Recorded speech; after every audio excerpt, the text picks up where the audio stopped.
Paz a vosotros. Continuamos con nuestra 10ª porción del libro de Génesis. Esta porción se va a llamar Al final. Y vamos a empezar en el capítulo 41, nuestra primera lectura. Habíamos visto cómo José, el hijo favorito de Jacob, fue vendido por sus hermanos, fue llevado esclavo a Egipto y pues ahí también sufrió de acoso, lo cual lo llevó hasta la cárcel.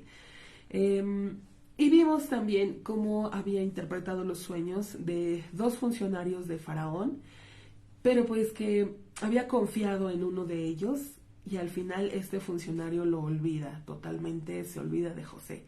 Entonces vamos a partir de ahí, en el capítulo 41, versículo 1.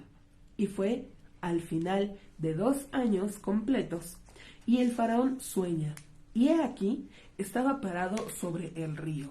Ahora, asumimos que al decir el río se refiere al Nilo, ya que era o es el principal afluente de Egipto. Recordemos que Egipto no se confía de sus lluvias, sino más bien del río, es su máximo proveedor. Dice entonces verso 2, y he aquí, del río suben 7 vacas lindas de vista y sanas, llenas de carne, y pastaban en el estanque. Y he aquí 7 vacas otras suben detrás de ellas desde el río malas, feas de vista y flacas de carne, y se pararon al lado de las vacas sobre la orilla del río. Y se las comieron las vacas malas, feas de vista y delgadas de la carne, a las 7 las vacas lindas de vista y las sanas, y se despertó el faraón. Y entonces vemos, número 1, dice que las vacas, ambos grupos de vacas, tanto las bonitas como las feas, suben del río. ¿Qué significa esto, que sea del río? Dice que ambos grupos de vacas se paran unas al lado de las otras. ¿Qué significa esto, que se paran? Y también eso es lo sorprendente. ¿Cómo es posible que vacas coman a otras vacas? Esto no es normal. Vamos, las vacas comen pastito. No está bien. ¿Qué significa esto? Vacas carnívoras. ¿Qué quiere decir? Es por ello que Faraón se sobresalta y dice, despierta de su sueño. ¿Qué significa esto? Y continúa, verso 5. Y durmió y soñó nuevamente, y he aquí, 7 espigas suben en atado uno, sanas, gruesas y buenas. Y he aquí 7 espigas delgadas, golpeadas de un viento de oriente, brotaban detrás de ellas. Y se tragaban las espinas las delgadas a las 7, las espigas las sanas, gruesas y llenas. Y se despertó el faraón, y he aquí un sueño. Nuevamente, el segundo sueño de Faraón, pero nuevamente sobresale por sus aspectos extraños. Espigas bonitas y detrás de ellas espigas feas. Y lo mismo, espigas devorando a otras espigas.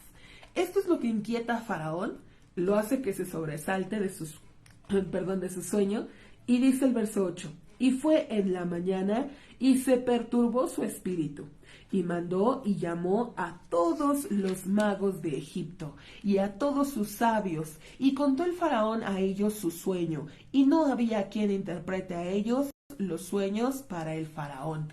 Y vemos entonces que nos está diciendo, se perturba. Faraón, me lo imagino a punto de desesperarse, de volverse loco, preguntando a cada uno de sus sabios qué significa esto, y me imagino que hubo quien le diera una interpretación, pero como que no lo convencía, no lo llenaba totalmente a Faraón. Entonces me lo imagino al borde de la locura casi, y entonces va a pasar algo.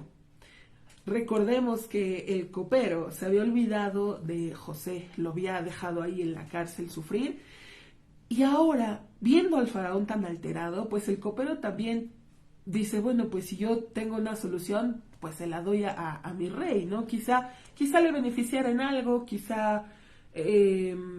no sé, cualquier cosa. ¿Por qué digo esto? Por la manera en cómo va a relatar. Seguimos leyendo. Verso 9. Y habló el ministro de las bebidas a Faraón diciendo, a mi falta yo estoy recordando el día de hoy. El faraón se enojó contra sus 2 sirvientes y puso a mí en la cárcel en la casa del ministro de los degüelladores, a mí y al ministro de los panaderos. Y soñamos un sueño en noche una la misma, yo y él, cada hombre como la interpretación de su sueño soñamos. Y allí estaba con nosotros un joven hebreo, esclavo para el ministro de los degüelladores. Y le contamos a él e interpretó para nosotros a nuestros sueños, cada hombre como su sueño interpretó. Y fue como interpretó a nosotros, así sucedió. A mí regresó sobre mi puesto y a él lo colgó.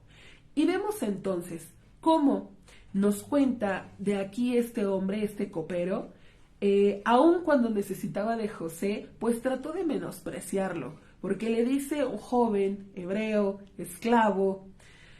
Por eso se le consideró una falta de fe a José. ¿Cómo pudo depositar su fe en este egipcio?